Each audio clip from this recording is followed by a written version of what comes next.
Good evening বন্ধুরা। এখন আমি আর মেয়ে একটু ড্রেস পরে নিয়েছি, এমনি ক্যাজুয়াল ড্রেসই পরেছি। তা যাচ্ছি হচ্ছে পার্লারে। তা চলো তোমরাও চলো সাথে। তা পার্লারে গিয়ে কী করি চলো দেখাই।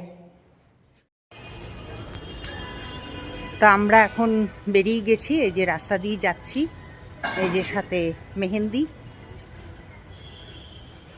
তো এখানকার বাড়ি ঘরগুলো দেখো সব লাগোয়া একদম। এই এই দেখো, একটার সাথে একটা মানে লেগে আছে, কোনো ফাঁক নেই বাড়িগুলোর মধ্যে। তো এদিকেই আমাদের পার্লারটা।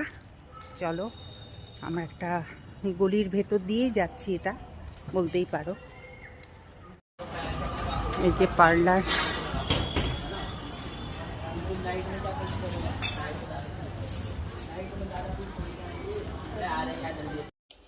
তা আমি আর মেহেন্দি দুজনই পাশাপাশি বসে গেছি। আমি তো খালি ভুরু তুলেছি, আর এদিকে মেহেন্দি দেখো নখের মধ্যে জেল পেন্ট করাচ্ছে। তা আমি ভাবলাম তোমাদেরকে একটু পার্লারটা ঘুরিয়ে দেখিয়ে দিই। দেখো খুব সুন্দর করে কিন্তু সাজিয়েছে পার্লারটাকে, বেশ ভালো লাগছিল। তা আমার যেহেতু ভুরু তোলা হয়ে গেছিলো, সেই জন্য আমি ভাবলাম যে একটুখানি ঘুরিয়ে তোমাদেরকে পার্লারটাও দেখিয়ে দিই, আর এদিকে আমার ভিডিওটাও করা হয়ে যাবে। আর ওইদিকে দেখো মেহেন্দির হাতটা দেখো, এই যে জেল পেন্ট করিয়েছে,